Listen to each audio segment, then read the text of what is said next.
everyone, my name is Christina Singh, Head of Events at Stone and Chalk. Thank you for logging into our webinar this evening on scaling and growing your business.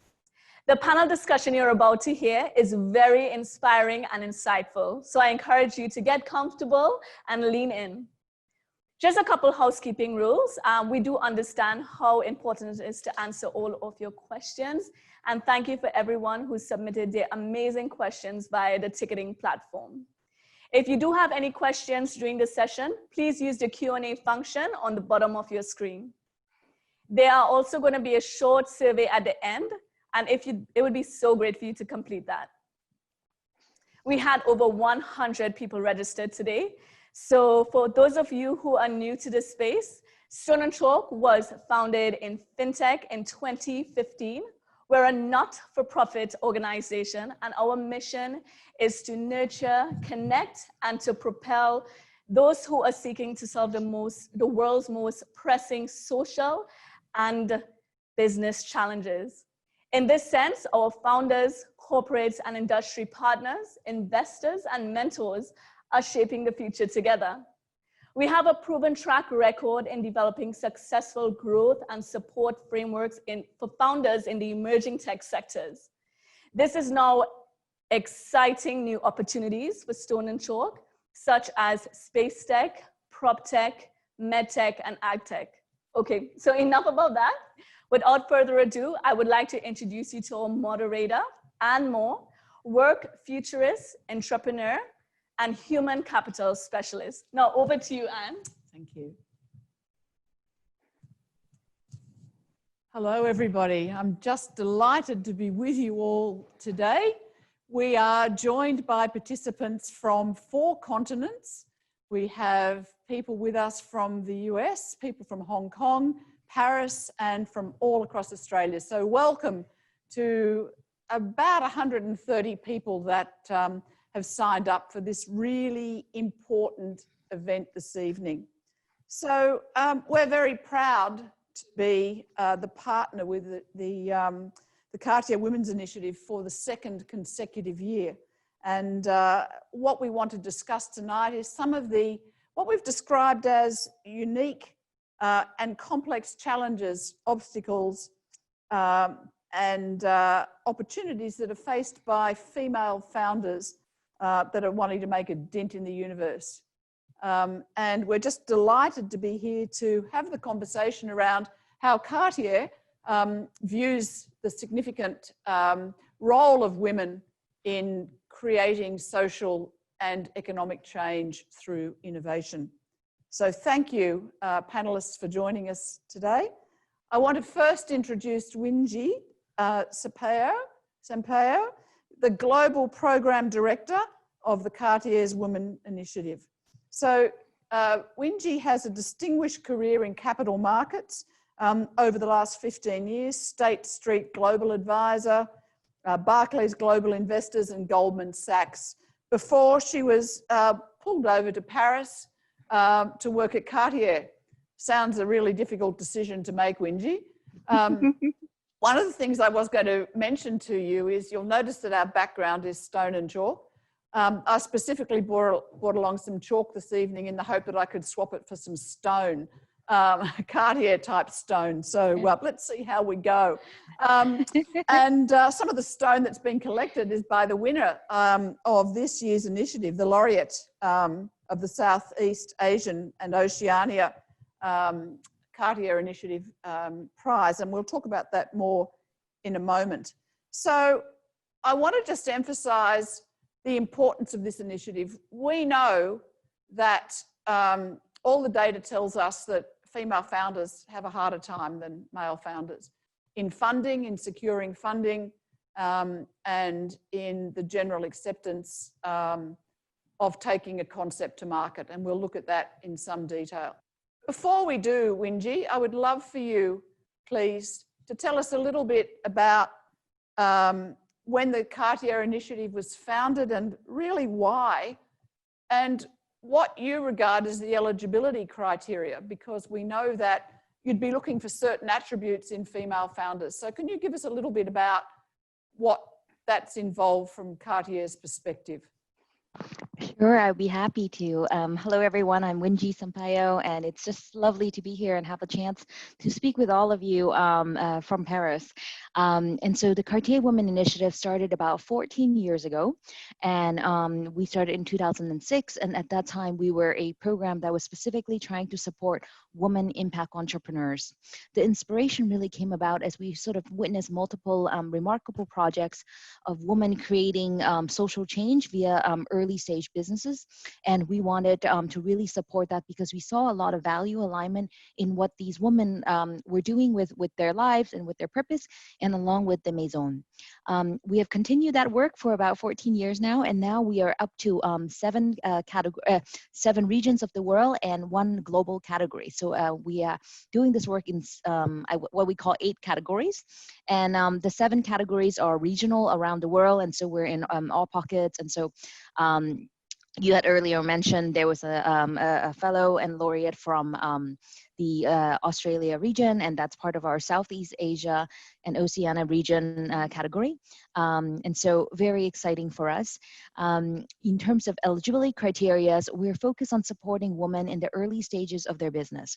And so we do look for businesses that have already had some traction. So we look for businesses who have had 1 year revenue. And this is important because we are trying to help women who have built some form of product market fit to reach then a global scale, as well as grow their business on a larger basis. We also look for businesses that are between 1 to 5 years old and have raised less than 2 million in diluted funding. And so this really sort of places, I guess, if you will, typically in the either seed stage or pre-series A stage. And what we found is that a lot of women founders who are starting businesses are sort of, there's a big gap in sort of support for them in that space. In terms of actual selection criteria. So those are eligibility criteria. Instead of actual selection criteria, we are focused about 60% of our selection criteria on the business itself and 40% of it on the woman being a role model for other women impact entrepreneurs.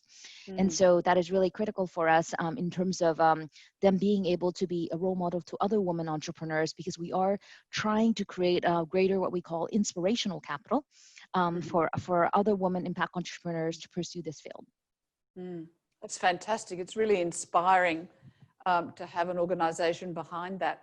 So can you define for me very quickly what an impact entrepreneur is? Because I'm certain that most individuals that go into entrepreneurship are expecting or hoping at least that they're going to make an impact. So how do you define an impact entrepreneur?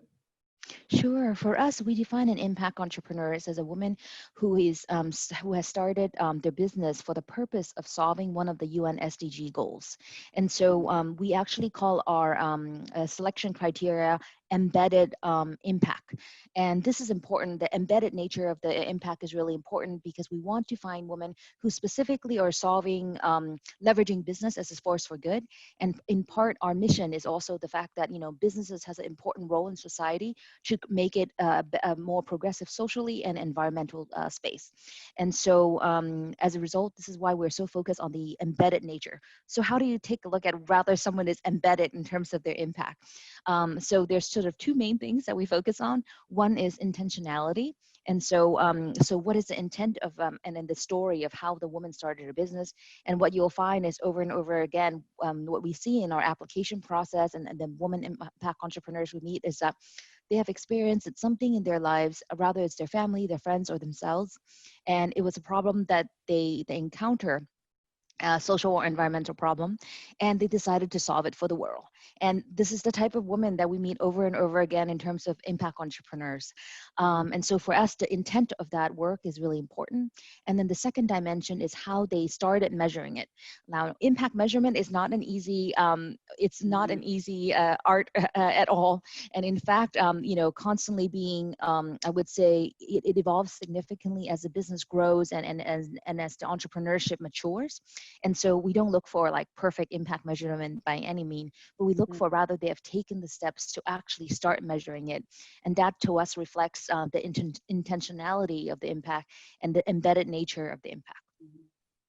That's wonderful. And as you've described that to us, it's easy to see how you selected the recipient of the 2020 Laureate for Southeast Asia and Oceania that was awarded in June to Joanne Howarth. Joanne's not able to be with us this evening. She is unwell. The good news is that she does not have COVID, but she is feeling under the weather and doing all the right things by laying low. So Joanne, just to describe a little bit about her business on her behalf, is that she's the CEO of a company called Planet Protector Packaging. And she is, when I read about her and learn more, what I'd consider an all-round social innovator. So she's making a contribution environmentally through her innovation, and the reason, one of the 60% reason, if you like, with the product that she's taking to market, which is remarkable. It's an insulated packaging product made from waste wool that is used for the transport of temperature-sensitive goods. So this has a significant contribution to the removal of plastics, etc., in the environmental sense, with the huge transport and logistics market.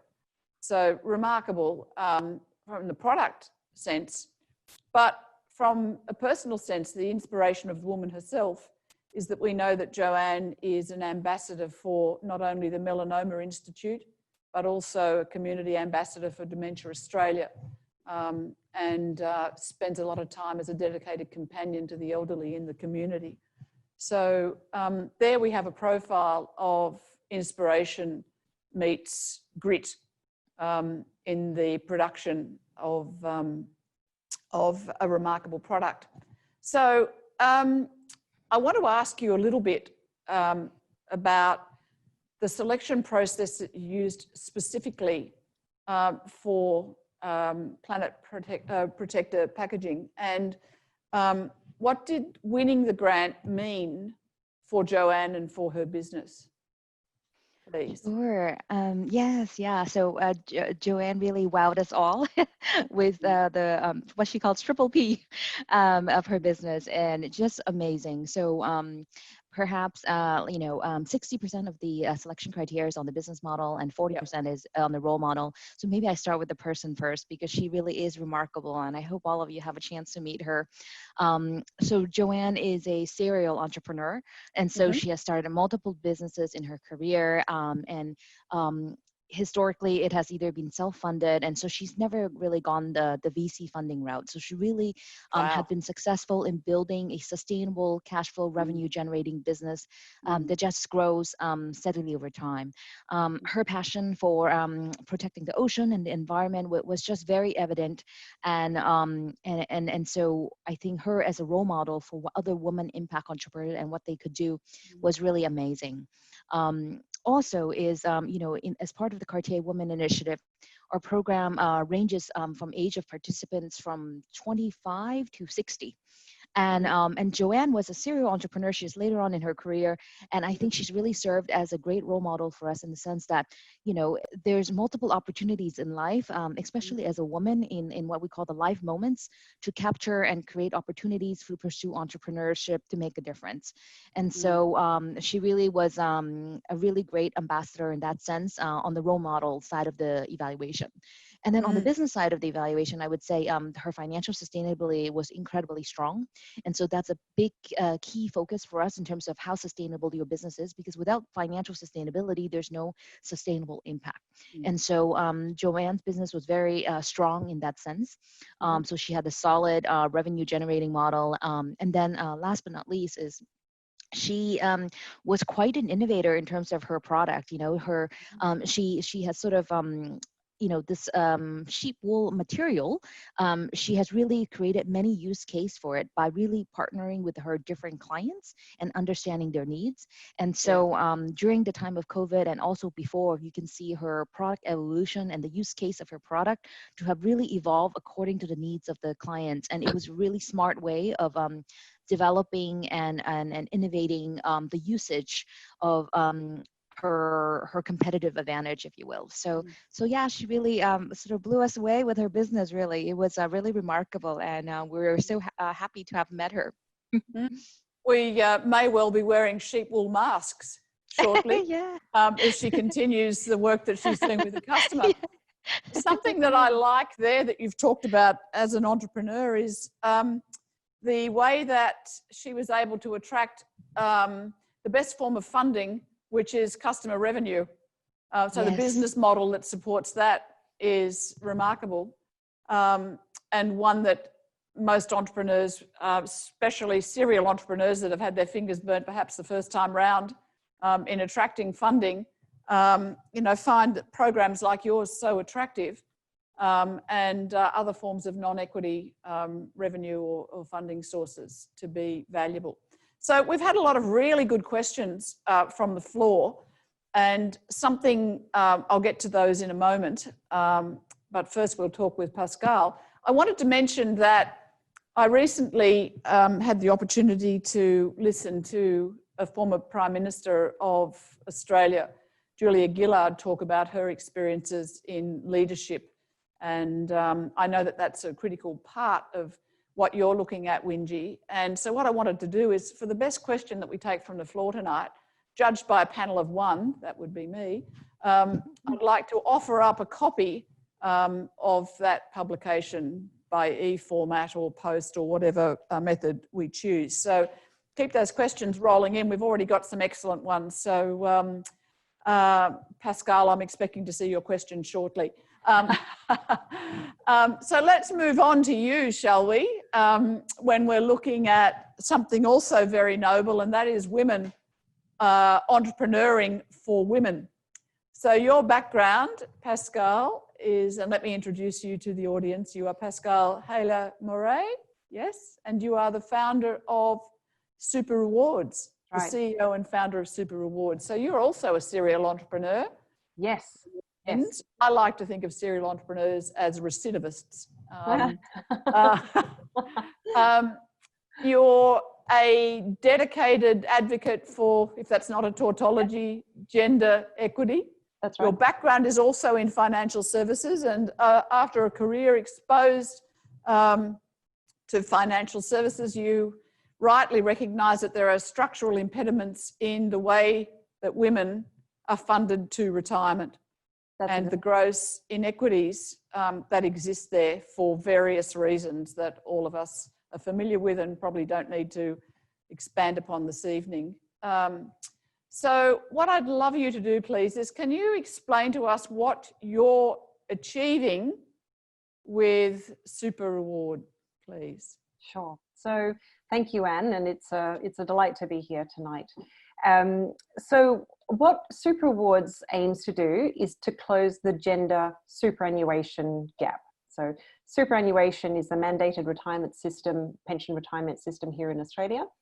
And by way of context, and for those international listeners, women in Australia retire with 58% as much super as men for a variety of reasons.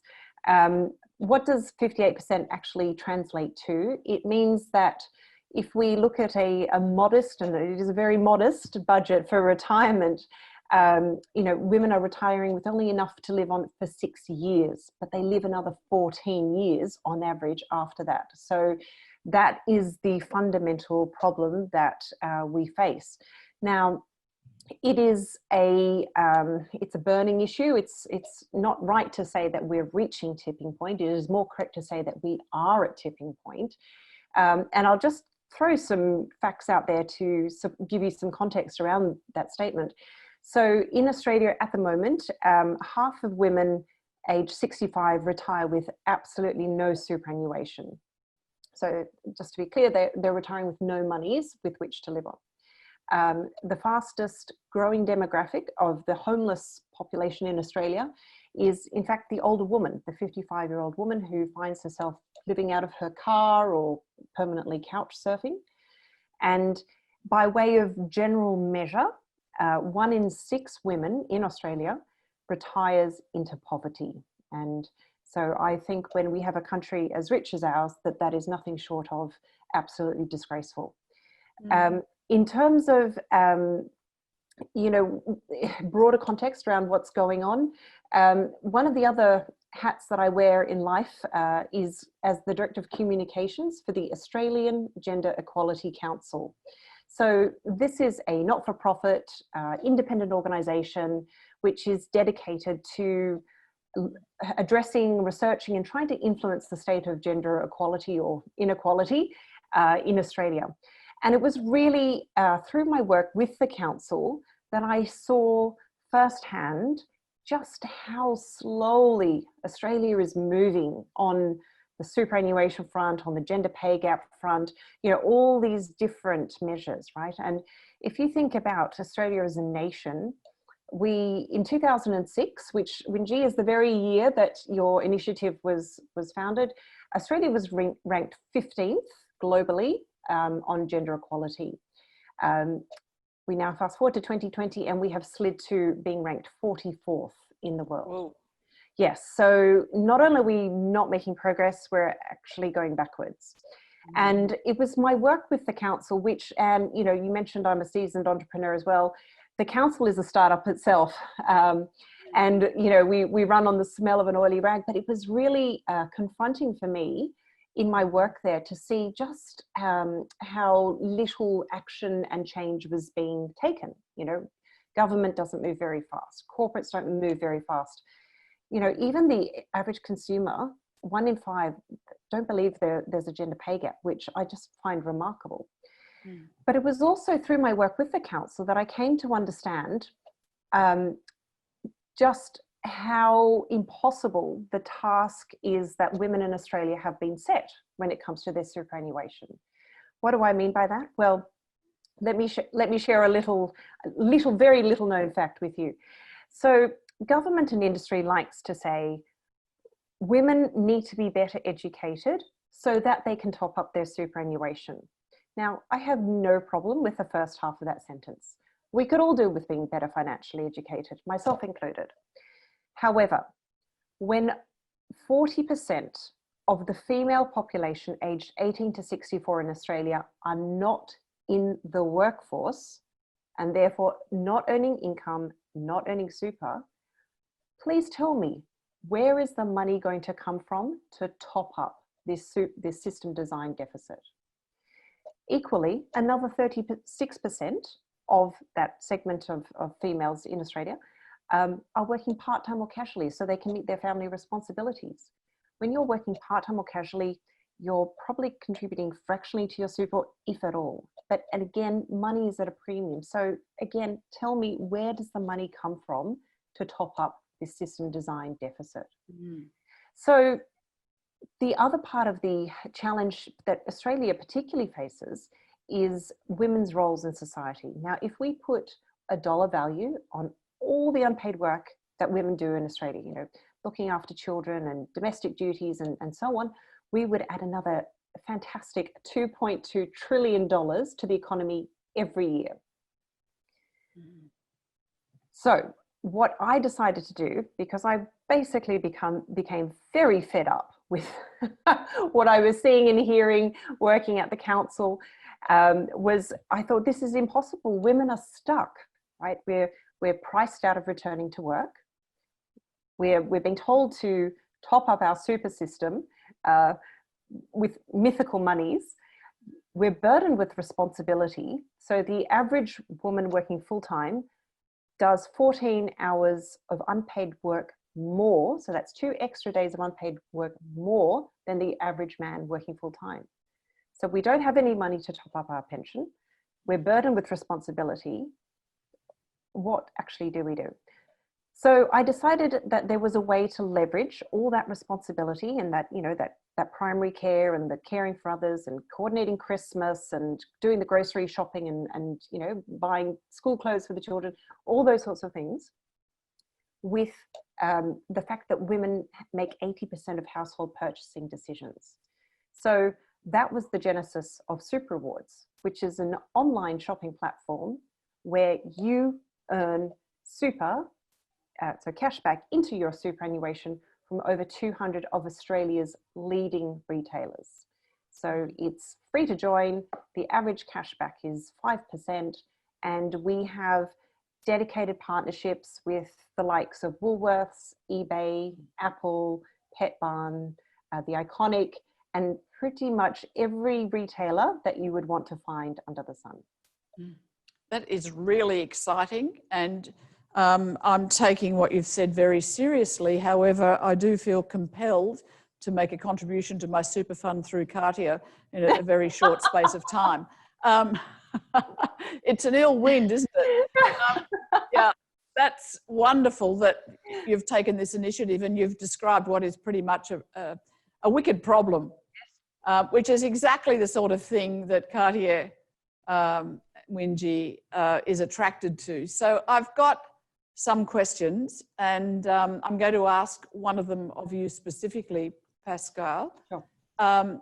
But I want to set the scene with this small anecdote. Is when I commenced my first startup, an individual who was a mentor for me at the time said to me, "Anne, anyone can draw a boat. It's another thing entirely to build it and get it to float." So can you tell us, please, Pascal, what you've needed, what challenges you've faced in building your boat and then getting it to float? Gosh, well, Anne, that's a great analogy. I've not heard that one before, so thank you for tonight's education. It's a great question. So what I found when building Super Awards was that the concept resonated beautifully with everyone. I had no problems getting retailers to sign up and be part of the program. All the market research and testing and, beta testing, user testing, etc., all, came back really strongly, and we could see the appetite and desire for this. Interestingly, from a funding perspective, we raised seed money, and then we also closed another round just before Christmas. So that puts us in the 2% of female. Winji would know these stats of 2% of female founders who raise money from VC and private equity. So we're in a very small club on that front. Oh, you. Yeah. So, and I'm also delighted to say that of our most recent raise, half our investors by number, not volume, but by number, were women. So I was really, I mean, talk about trying to achieve gender equality. We inadvertently did it on the funding front. Wonderful. The biggest challenge actually was not necessarily one that we had anticipated, and that is just the mechanics of making payments into X hundred super funds. And I'll tell you what I mean by that. So if we all think about our work environment, you give your superannuation details to your HR department, and then once a quarter, your HR department, processes the superannuation payments through a superannuation clearinghouse, something like Click Super or SuperStream. Now, it turns out that there is no equivalent of that for those not in the workforce. Because, and this just confirms how much women and those out of the workforce were not even considered when the super system was designed. So how, there is no actual easy way to do it. So inadvertently, we have become the super clearinghouse for those not in the workforce. And it is quite remarkable that of all the hundreds of super funds in Australia, there is no single centralized database of how to make payments into them, except through Super Awards now. So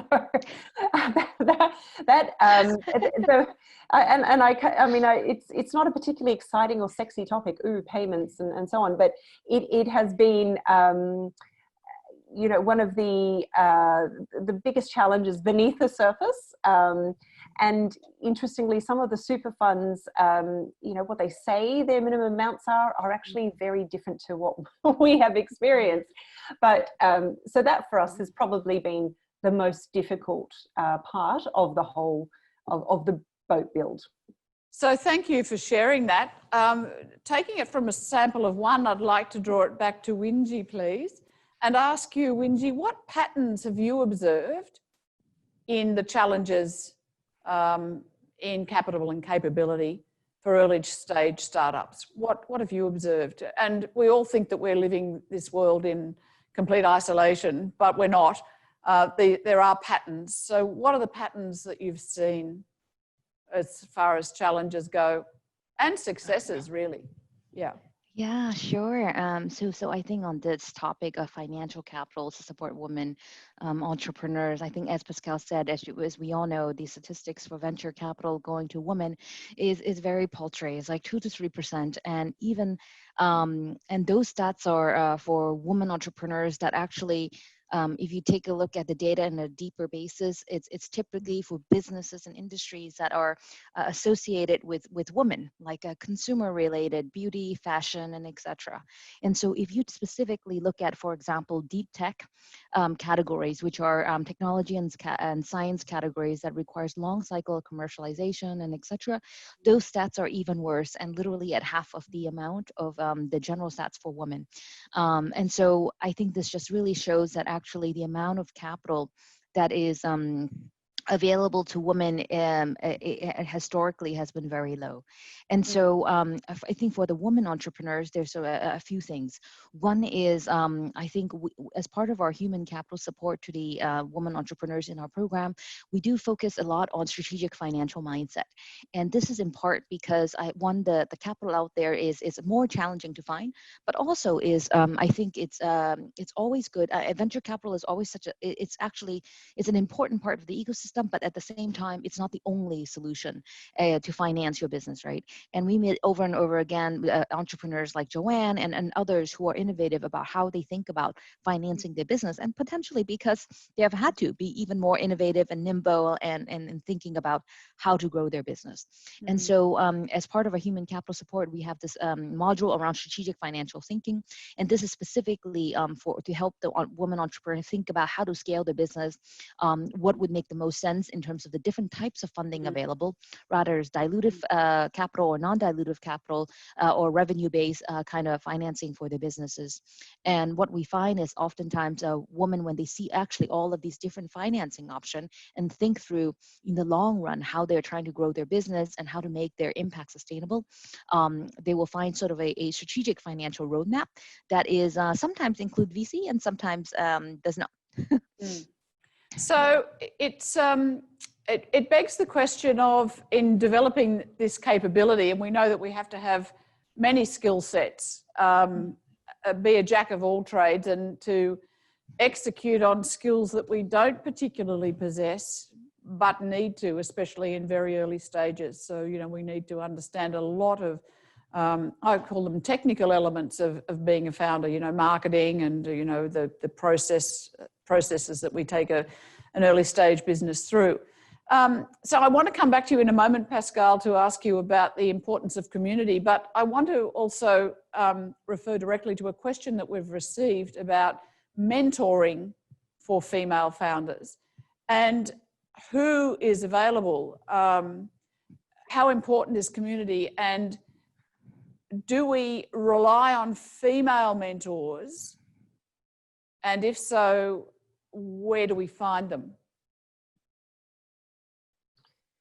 Great question. So I think the first thing to say would be that obviously the female mentor advice is going to be very different to that you hear from a man. Not for any bad reason, but just, of course, the journeys, the entrepreneurial journeys are just so different. And that can range from, the ability, as Wendy mentioned, to, pitch your concept. You do see a lot of women starting businesses with, around fashion or beauty or health or so on, because they are seen as perhaps more typically female products. So you'll see some differences there, but the stats that we mentioned before, the fact that only 2% of women receive funding, it speaks volumes around how much there's a tendency for investors to invest in their image, right? And certainly my experience has been that and we were lucky with our capital raise, but I do feel that in general, we are held to higher account as female founders, you know. And personally, I know of quite a few male entrepreneurial colleagues who've received a heck of a lot of funding just simply off the back of a pitch deck, which I can't explain. Anyway, just to set the scene and say that the two journeys are very different. Yeah. So if you're a female mentor, you are probably if you're a female mentee, you're probably going to get more out of a female mentor than a male mentor, because she's walked a different path. In terms of where you go to find female mentors, well, they do exist, and the first place I would probably direct someone to is a fantastic group here in Sydney called Heads Over Heels. Now, Heads Over Heels is a network and an opportunity and a resource, a collaborative kind of community, which is designed to support female business owners and entrepreneurs, create connections, present business opportunities, and so on. So those, that would definitely be my first recommendation. Heads Over Heels, I think, meets quarterly. It involves a pitch night, and at those pitch nights, it's fantastic. The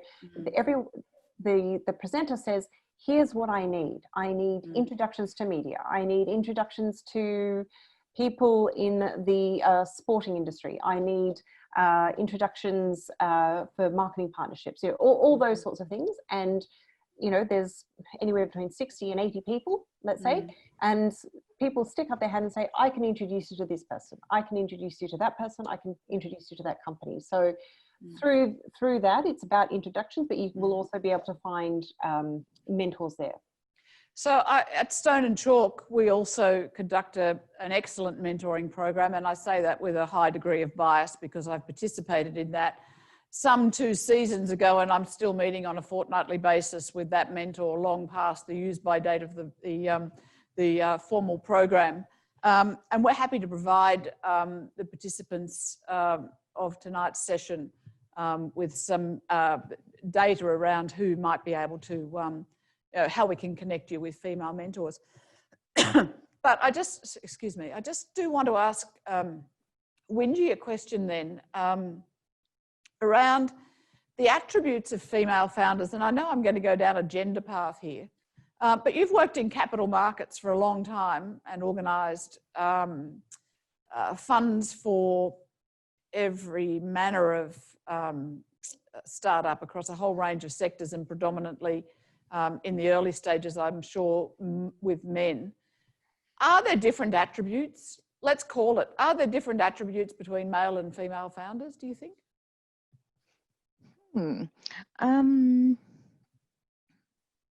I think what Pascal mentioned to me, it's resonate, which is that I think female founders, it tends to be, and actually I think the performance results reflect it, held to a higher standard and deliver a stronger return.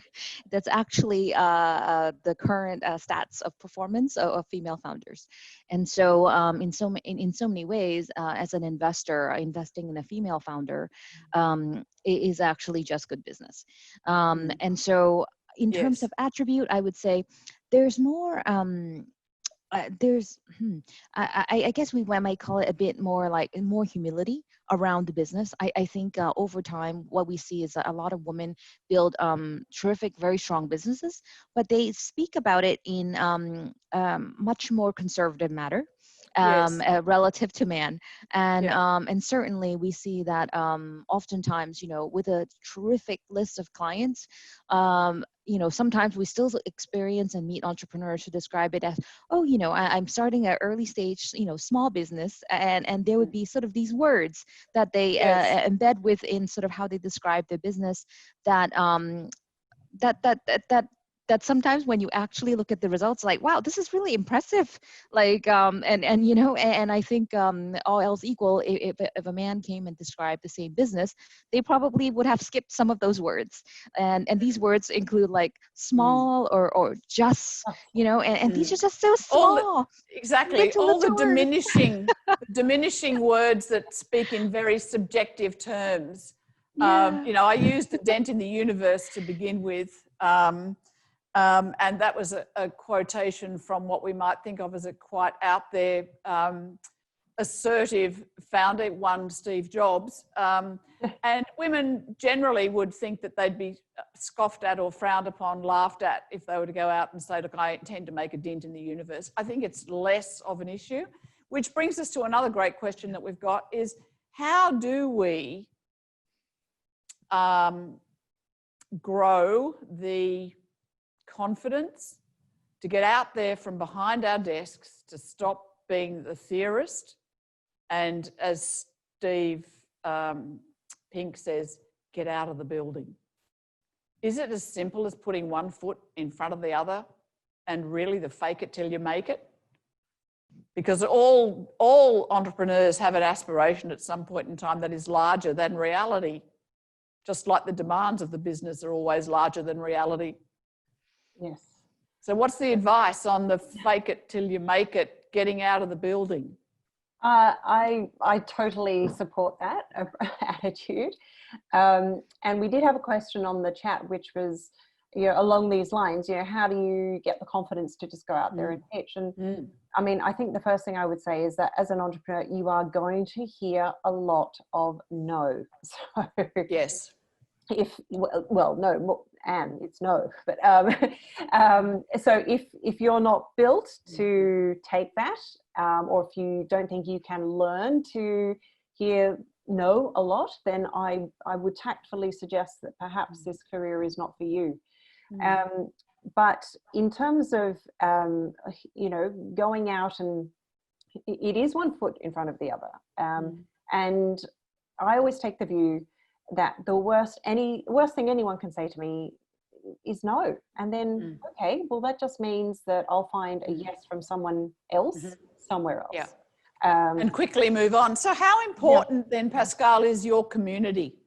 How much support and resilience do you find you acquire through support and even osmosis, being in an environment where there are others that are experiencing, and particularly other females experiencing, the same challenges and opportunities and roadblocks, all in the course of an hour or a day? Yes. I've got some fantastic female entrepreneurial colleagues.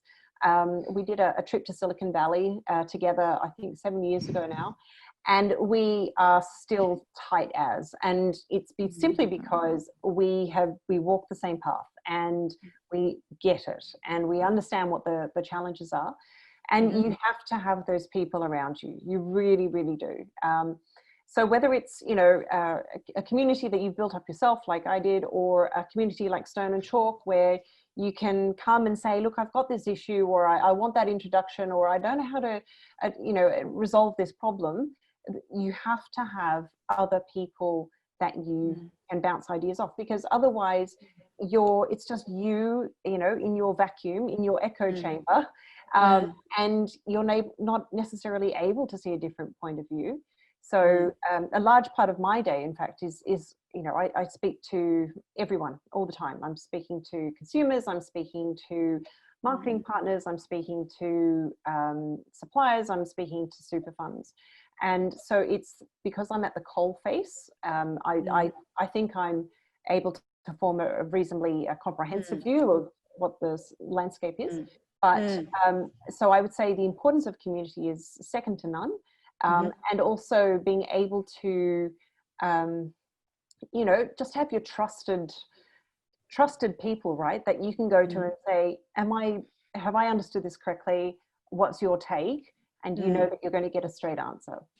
So here's an interesting point, and Winji, you might be able to help with this as well. Given how well you know Joanne and the way that she's built up her business model. And that is that we rely heavily on community, including customers. If you were to start your business now, or be at a position where many of our registrants are right now, and that is in the early stages of acquiring, let's say, their first 10 customers, in the age of COVID, what would your strategies be to go about that? It's Well, I think, well, so first of all, maybe the sisterhood that Pascal mentioned is really important. And as part of the Cartier Women Initiative, that is one of our key goal and objective in terms of building and a sisterhood amongst women impact entrepreneurs globally. And so I think that is something that is really critical. And you were mentioning earlier about sort of how do you, especially in the world at the moment, social distancing, how do you build this network of customers and relationship to strengthen your entrepreneurship journey? I think this is where this type of sisterhood is really powerful, because you can lean on each other for ideas generation, and etc. And in terms of Joanne's business, I think I think during the time of COVID, she had a lot of really creative ideas in terms of new business segment that has popped up that perhaps previously didn't as much needed wool-based packaging, and I believe one of them was food delivery. And so I think pivoting and figuring out like what the new needs and demands are coming, and then really creating that product market fit by listening to your customers and innovating around that is really critical. And I think that's how she was able to find new segments of clients during that time of COVID, while her other segments of client may be a bit slower in going during the COVID times. So let's be, we've talked indirectly about tenacity, Pascal, resilience and innovation in solving these social and economic problems for impact. So what do you think are the qualities? I talked about patterns earlier of challenges. What are the qualities that you see over and over again, Winji, and Pascal, to a lesser extent, in your mentoring community of women, of female founders? What are, how do you spot them in a lineup? You mean qualities amongst the women entrepreneurs or qualities amongst the mentor?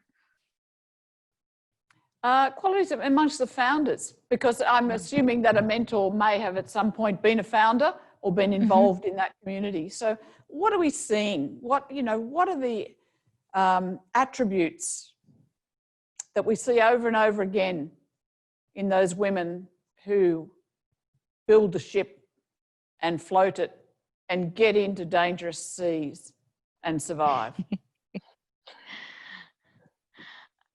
I think one of the things that Pascal actually mentioned earlier, this ability to deal with no's is a big one. I think, I certainly have encountered many women founders whom, when they encounter no, they figure out it's sort of for every no, you get closer to yes. And they have this attitude of constantly prototyping and innovating in their journey.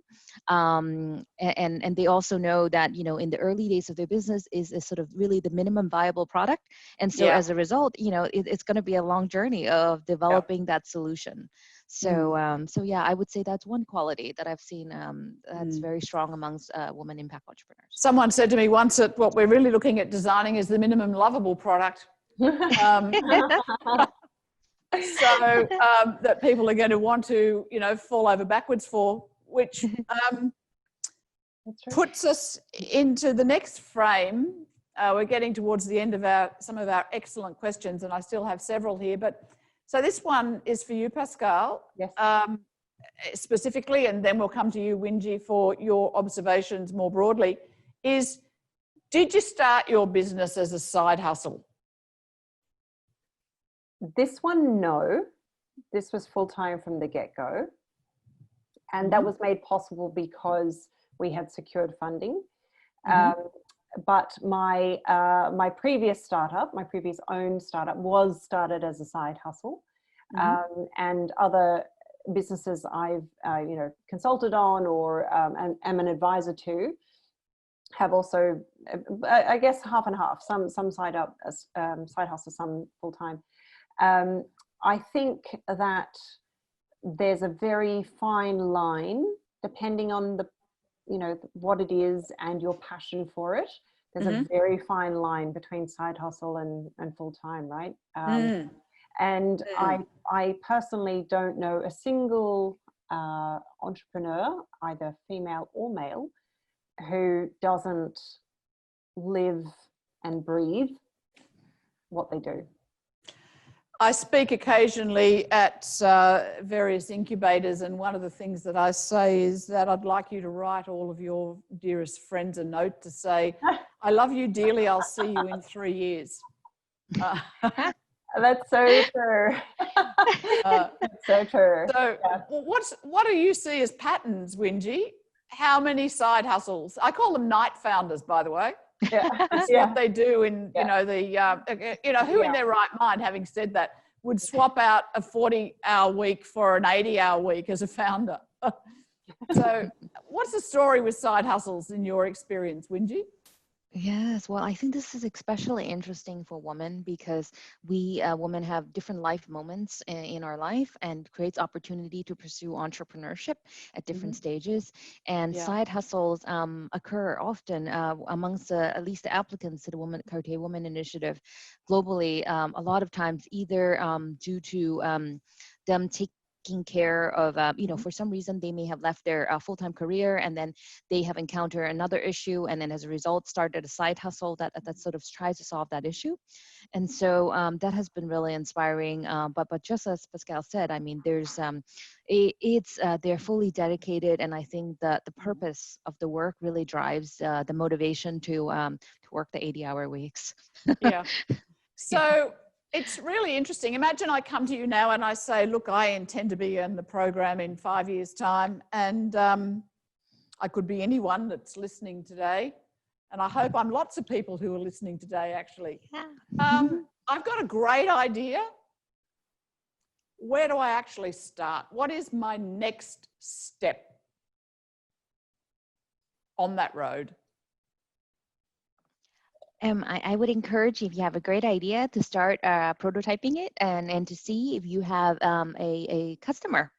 I think ultimately the customer and finding sort of the product market fit of your idea is really critical. And so find a few customers who are really interested in your idea and start prototyping with them in terms of pilot, and then see if you can build a minimum viable product in that way, and then grow your business that way. Yes, and I was just going to add to that. I mean, I couldn't agree more, Wingy. And but I would also say, don't be afraid of feedback. Like, feedback is the most valuable thing. So when you're at that prototyping stage, when you're talking to potential customers and what have you, there is no such thing as a bad idea, because it might unlock the or unearth the gem, if you pardon the pun, that you've been looking for. And the other thing, I think, and I'm not sure if we're more guilty of it here in Australia than perhaps in the US, but for example, but here I think there is a stigma attached to failure, and stigma attached to criticism as well. But whenever I hear a criticism of Super Awards or what have you, I look at it and say, right, so that tells me, what does that tell me? It tells me that they were unable to do this and that we need to change that. And so that means that every criticism we get is just an improvement for the next person who uses the platform. And it makes me think, sorry to interrupt you, but it makes me think in that question is something for us to take away, not to contemplate now, because I think it's the subject of an entirely new conversation, but I'm wondering, there's always an opportunity cost. We talk about doing many things, being the jack of all trades. We're busy in our 80 hours and beyond. And it begs the question of whether or not funding or customers are more important, because a lot of us can spend a lot of time running down funding, and maybe getting out of the building is part of the acquiring customers. So I'm not going to delve into that, but let's leave it hanging there. That is worth exploring. There's one last question I want to address, and I think it's a really good one because it relates to confidence. And that is there a risk of someone stealing your idea when you're getting feedback? I'm going to say the answer is yes, but belief in self says go for it, because you will at some point need to be vulnerable, and having confidence that you have a roadmap which is unique. A lot of the stuff that you're doing is here to begin with. So is that something that you would concur with, women? Absolutely. I found I had a similar challenge, but I found, in my time in entrepreneurial world, you find, that it really sorts out the wheat from the chaff, right? So there's a lot of people who talk a big game, but very, very few who can actually deliver, and so you talked about designing the boat, and there's very few people who can actually collect the material, build the boat, and then get it to sail. So, I take the view talk is cheap. And it's, if you are that passionate enough that you have come up with an idea, and you're prototyping, etc., you probably have far more domain expertise than the next person who might want to emulate you. So, and look, if you're really that worried about it, get an NDA in place. And you know what, an NDA is really only worth as much as you're prepared to spend defending. But I'm going to leave it on that note. We've had a lot of wonderful questions. I want to now go to some wrap-ups. So what are the 2 quick pieces of advice, each of you, that you think that you've learnt through early stage and you think are worthy of committing to memory for our registrants today? What are they? 2 pieces of advice that you've learnt through your early stage, 1 and 2. Sure. Maybe I can go first. I think just based on conversation today, I would say the 2 things that I think really resonate is the importance of execution. The idea in the early phases of a business will change and evolve a lot over time. And in fact, oftentimes I tell founder not to be so attached to it. Be ready to evolve your idea as you meet customers and potential users so that you can really execute on that idea. And then the second part of the conversation, I think that really resonated and is really valuable advice, I believe, is it could be you. I think oftentimes women entrepreneurs, when they're pursuing a business, they seem to think that those capable of large scale growth businesses is someone else. And even in the Cartier Women Initiative, where every year we receive close to about 1,200 applications globally from women impact entrepreneurs. Yeah. And oftentimes when we actually meet the entrepreneur or have a conversation with them, they're very often very amazed that it's them. I'm like, yes, it's you. Yeah, you're doing really remarkable work. And it's and they're often surprised that, wow, me? Really? This is really great already.